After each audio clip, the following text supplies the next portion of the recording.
Hey guys, this is Nisha. Welcome back to my channel. So in this video I'm sharing my monthly cleaning routine. तो सबसे पहले मैं cleaning start करने से पहले सारे कर्टन्स वगैरह निकाल के रख ले रही हूँ, जो कि मैं वॉशिंग मशीन में डाल दूंगी, जो ताकि वो आराम से समय से सूख जाए। और ये जो आईलेट्स होते हैं कर्टन्स के, ये आप निकाल सकते हैं सेपरेटली, अदरवाइज इन्हें इस तरीके से चुन्नट बना के आप धागे से बांध के डाल सकते हैं, बट मैं निकालना प्रेफर करती हूँ। इससे ये अच्छे से क्लीन हो जाते हैं, वॉशिंग मशीन में फंसने का डर भी नहीं रहता है। तो यहाँ पे मैंने सारे आईलेट्स निकाल लिए हैं और डाल दिए वॉशिंग मशीन में कर्टन्स को। उसके बाद मैं आ गई हूँ बेडरूम में और यहाँ पे मैं मैट्रेसेस क्लीन कर लूँगी। जो भी बेडशीट वगैरह है उसे चेंज करना है, तो पहले मैं पुराने बेडशीट हटा रही हूँ, अच्छे से क्लीन कर रही हूँ। उसके बाद मैं आ गई हूँ किचन में और यहाँ पे मैं कैबिनेट साफ कर रही हूँ। जो किचन के कैबिनेट्स है उसे मैं मंथ में एक बार ज़रूर साफ़ करती हूँ, और साथ ही जो नीचे का लाइनर है, न्यूज़पेपर जो भी आप डालते हैं, उसे मैं चेंज करती हूँ। तो ये जो अलमीरा है, यहाँ पे मैं अपने अप्लायंसेस और जो एक्स्ट्रा राशन, एक्स्ट्रा सामान आता है, वो मैं यहाँ पे स्टोर करके रखती हूँ। तो बेसिकली ये मेरा पैनिट्री और अप्लायंस रखने का यूनिट है। और ये जो है मैं आ गई हूँ हॉल में, और जो कर्टन वगैरह हटाने के बाद यहाँ पे दरवाजे पे नीचे आप देखेंगे बहुत सारे धूल इकट्ठा हो जाते हैं, स्पेशली जो छोटा सा एरिया होता है, पतला सा रेलिंग वगैरह उसमें, तो वो मैं क्लीन कर रही हूँ क्योंकि उससे ही मच्छर आते हैं घर पे। तो रेनी सीजन में क्लीन करना बहुत ज़्यादा ज़रूरी हो जाता है। कर्टन्स हटा देने से अच्छे से ये क्लीन हो जाते हैं। तो मंथ में एक बार ज़रूर साफ़ करें इसे, बहुत जल्दी फ्रिक्वेंटली साफ़ करने की ज़रूरत नहीं है। मंथ में एक बार साफ़ करने से जो है सही रहता है। तो यहाँ पे मैं वही कर रही हूँ। इसके बाद मैं आ गई हूँ सोफ़ा डीप क्लीन करने के लिए। तो सोफ़ा हम तो ऐसे डस्ट कर देते हैं, बट इसमें बहुत सारा धूल जम जाता है, तो इसे डीप क्लीन करना बहुत ज़्यादा ज़रूरी होता है ताकि ये जर्म्स फ्री रहे और हमारा जो सोफ़ा है वो नया सा दिखे। तो इस तरीके से मैं डाइनिंग टेबल के चेयर्स भी क्लीन कर लेती हूँ क्योंकि उसमें भी गद्दे लगे हुए हैं, और ऊपर का जो एरिया है देख सकते हैं लाइट कलर का है, तो इसे मेंटेन रखना बहुत ज़्यादा ज़रूरी होता है, अदरवाइज समय के साथ ये बहुत ज़्यादा डल हो जाते हैं। तो सोफ़ा वगैरह अच्छे से डीप क्लीन करना ये मेरे मंथली रूटीन में आता है। यहाँ पे मैं आ गई हूँ फिर से किचन में। डस्टिंग करते करते हाथ में दर्द हो जाता है, तो मैं स्विच करते रहती हूँ ताकि क्लीनिंग करने में मज़ा आए और हाथ भी दर्द ना हो। तो ये जो कंपार्टमेंट आप देख रहे हैं, ये पूरा प्लास्टिक का कंपार्टमेंट है। यहाँ पे मेरे प्लास्टिक के टिफ़िन बॉक्स वगैरह रहते हैं, तो ये बहुत ज़्यादा मेसी हो गया था, तो मैं इसे भी डी क्लटर कर रही हूँ। बहुत सारे टिफ़िन हम नहीं यूज़ करते हैं, थोड़े ख़राब हो गए हैं, और टिफ़िन के बॉटल्स, फीडिंग बॉटल्स जो अब वो नहीं यूज़ करता है, वो ग्लास से पीने लगा है। तो ये सभी चीज़ें मैं निकाल रही हूँ ताकि ज़्यादा मेस ना लगे। साथ ही साथ कुछ बर्तन जो है फूट गए हैं, तो कहते हैं कि फूटे बर्तन पे नहीं खाना खाना चाहिए, अदरवाइज़ किस्मत भी फूट जाती है। तो वही सब मैं यहाँ पे निकाल रही हूँ, क्योंकि अगर घर में जमा करके रखो ना, तो कभी कभार हम उसे यूज़ कर ही लेते हैं अगर बर्तन वगैरह क्लीन ना हो तो यहाँ पे मैं सारे क्लीन कर रही हूँ। जो ज़रूरत की चीज़ें वही मैं रख रही हूँ, बाकी सारे मैं नीचे रख दूँगी, अगर किसी को लेना होगा तो ले लेंगे, अदरवाइज सारे डिस्कार्ड कर रही हूँ मैं। साथ ही साथ हमारा एक जूसर मिक्सचर था, वो भी काम में नहीं आता है, तो उसे भी मैं डिस्कार्ड कर रही हूँ यहाँ पे। तो ये देखिए, ये सारी चीज़ें मैंने निकाल दी हैं अपने किचन से। और फिर से मैं आ गई हूँ ऊपर के जो जाले होते हैं, मकड़ी के जाले, उसे मैं क्लीन कर रही हूँ। तो यहाँ पे इस तरीके से बेड के सिरहाने वगैरह भी मैं क्लीन कर लूँगी अच्छे से। तो ये जो डस्टिंग है, साथ ही साथ हम एसी का भी कर रहे हैं, फिल्टर वगैरह भी हम क्लीन करते हैं मंथ में एक बार। तो सारे डस्टिंग हो जाने के बाद मैंने यहाँ पे झाड़ू पोछा भी लगा लिया है। ये लास्ट प्रोसेस होता है, और आप देख सकते हैं यहाँ पे बारिश भी रुक गई है। सो आई विल रिकमेंड कि आप उस दिन डीप क्लीनिंग रखो ना जिस दिन मौसम अच्छा हो।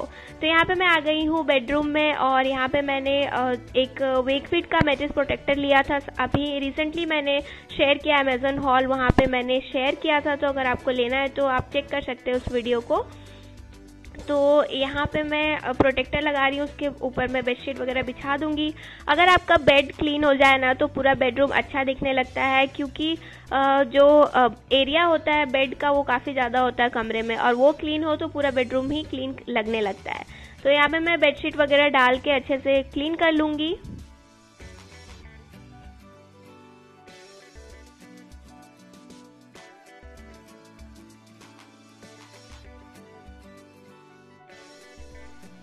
तो बेड वगैरह तो मेरा अच्छे से क्लीन हो गया है। अब जो कर्टन्स और कवर वगैरह है वो सूख गए हैं, आधे आधे नहीं सूखे हैं क्योंकि बारिश हो रही है, और कुछ मैंने रात को ही लगा दिए थे तो वो सारे सूख गए हैं। कुछ जो मैंने अभी सुबह डाला था वो नहीं सूखे हैं। तो ये देखिए मेरा बेड पूरा क्लीन हो गया है अच्छे से, और कमरा काफ़ी अच्छे से क्लीन हो गया है, और बारिश रुक गई है अभी, आप देख सकते हैं। तो जब भी ऐसा मौसम हो ना, ठंडा मौसम हो, तब आप क्लीनिंग ले, अदरवाइज सनी डे पे आप क्लीनिंग करोगे ना तो फिर बहुत ज़्यादा एग्जॉस्ट हो जाओगे और फिर बहुत ज़्यादा थकान हो जाता है। तो मैं ऐसा डे चूज़ करती हूँ जो मौसम है थोड़ा अच्छा हो। तो इस तरीके से अगर आप करोगे तो आपका जो काम है वो आसान हो जाएगा।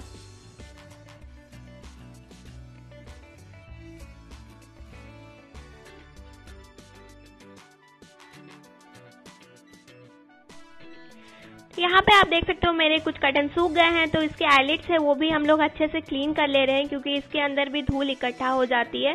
तो इस तरीके से आप ओपन करके क्लीन करोगे तो पूरा अच्छे से क्लीन हो जाता है। ये देखिए जैसा कि आप देख सकते हैं। इसके बाद हम इसे अटैच कर देंगे कर्टन्स में और कर्टन फोल्ड करके रख देंगे। जब सारे कर्टन सूख जाएंगे तभी हम कमरे में लगाएंगे क्योंकि एक दिन थोड़ा खुला खुला अच्छा लगता है। तो इस तरीके से हम लोग अटैच कर रहे हैं और फोल्ड करके जो भी कवर्स कर्टन वगैरह है वो रख देंगे। साथ ही साथ जो कुशन्स वगैरह है वो मैंने लगा दिए हैं क्योंकि वो मैंने रात में ही धुले थे, अच्छे से सूख गए हैं। जो कवर है वो नहीं सूखा है क्योंकि बहुत ज़्यादा मोटा होता है वो। तो यहाँ पे देखिए रित्विन बैठा हुआ है और सारे फोल्ड हो गए हैं कपड़े।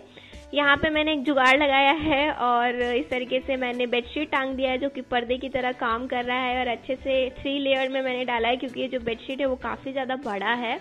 तो घर पूरा क्लीन हो गया है, सारे जाले साफ हो गए हैं, तो बहुत ही अच्छा लगता है।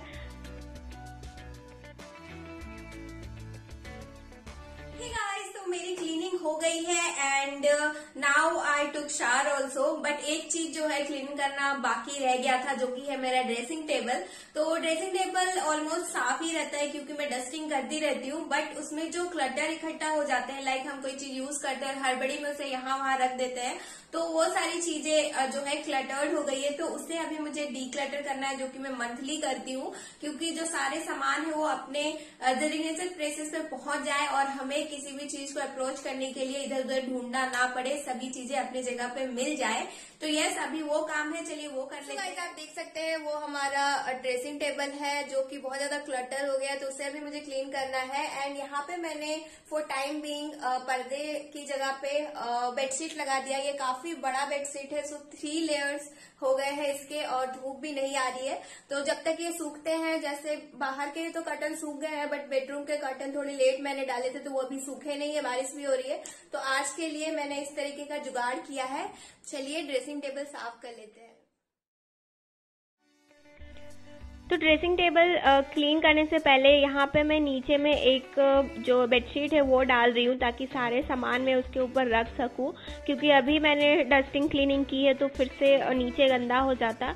तो यहाँ पे मैं सारे सामान जो इकट्ठा कर ले रही हूँ क्योंकि इसे भी फिर थोड़ा सा पोंछना ज़रूरी है क्योंकि इसमें भी धूल इकट्ठा हो जाते हैं मेकअप वगैरह में, जो कि बिल्कुल भी हाइजेनिक नहीं होता है। तो ये सारी चीज़ें मैं नीचे रख रही हूँ। आप देख सकते हैं छोटे से ड्रेसिंग टेबल में कितना सारा सामान जो है भरा पड़ा था, तो इसे भी मुझे डीक्लटर करना है। कुछ बॉक्सेस पड़े हैं, कुछ चीज़ें जो मैं नहीं यूज़ करती हूँ, कुछ एक्सपायर हो गए हैं, तो वो सारी चीज़ें मैं डिस्कार्ड करने वाली हूँ, डीक्लटर करने वाली हूँ। तो ये जो है मैं बाद में करूँगी। तो सबसे पहले मैं ड्रेसिंग टेबल अच्छे से क्लीन कर लूँगी। तो आप देख सकते हैं कितना सारा सामान निकल के आ रहा है।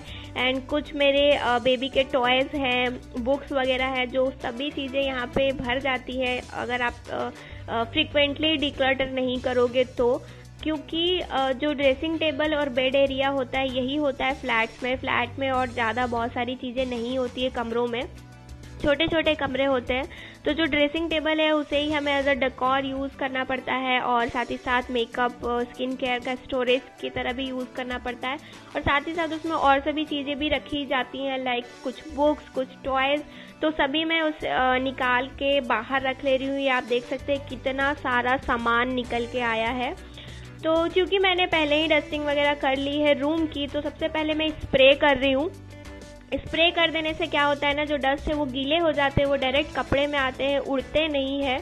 और मुझे डस्ट एलर्जी भी है तो फिर छींक आने लगती है। तो इसलिए सबसे पहले मैं जो है स्प्रे मार देती हूँ ताकि जो डस्ट है वो उड़े ना, कपड़े में ही लिपट जाए। तो इस तरीके से मैं पहले क्लीनर से क्लीन कर लूँगी।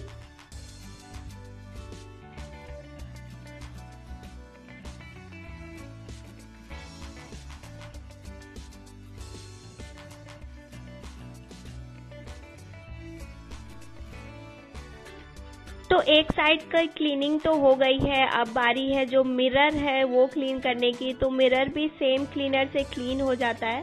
अब मैं जो इनसाइड जो कैबिनेट्स है वो क्लीन कर रही हूँ। तो यहाँ पे बेसिकली मैं स्किन केयर के सामान, जो चूड़ी और आर्टिफिशियल ज्वेलरीज होती है जो नहीं फ्रिक्वेंटली यूज़ में आती है, वो रखती हूँ। तो यहाँ पे मैं वही सेम प्रोसेस से क्लीन कर रही हूँ। मैं कॉलिन से सबसे पहले जो है स्प्रे कर ले रही हूँ और उसके बाद मैं गीला कपड़ा, सूखा कपड़ा से क्लीन करते जाऊंगी सारी। तो अंदर का जो कंपार्टमेंट है वो वाइट कलर का है, तो थोड़ा सा गंदा हो जाता है, तो इसे भी फ्रिक्वेंटली क्लीन करना बहुत ज़्यादा ज़रूरी होता है। एंड यस, ये भी क्लीन हो गया है। सो गाइस, ये क्लीन हो गया है और अब इसे सूखने के लिए छोड़ दे रही हूँ। उसके बाद मैं ये सारे अगेन क्लीन कर लूंगी, मतलब पोंछ लूंगी अच्छे से। उसके बाद ही इसमें डालूंगी लाइनर वगैरह लगा के। तो यस, हो गई है cleaning. I am done with the cleaning. जैसा कि आप लोगों ने देख ही लिया है, तो मंथली बेसिस पे हम लोग वो चीज क्लीन करते हैं जो कि हम डेली नहीं कर सकते हैं। लाइक कर्टन्स हो गए, बेडशीट चेंज करना या फिर गद्दे वगैरह क्लीन करना, सोफा क्लीन करना, फैन क्लीन करना, और जो डस्टिंग है जो किनारे किनारे जमा हो जाती है जालियां दरवाजे में, वो सब हम डेली बेसिस पे नहीं कर पाते हैं, तो वो हम मंथली बेसिस पे करते हैं। तो यही था हमारा एक छोटा सा monthly cleaning routine. I hope आप लोगों को अच्छा लगा होगा। लगा है तो लाइक, शेयर, सब्सक्राइब जरूर करें। ऑल्सो आप मेरे अदर क्लीनिंग वीडियोस भी देख सकते हैं। डेली क्लीनिंग, वीकली क्लीनिंग, सब कुछ मैंने शेयर कर रखा है। तो नीचे डिस्क्रिप्शन बॉक्स में भी आपको लिंक मिल जाएगा, तो जरूर एक बार चेक करिएगा। So yes, I will meet you in my next video. Till then, bye.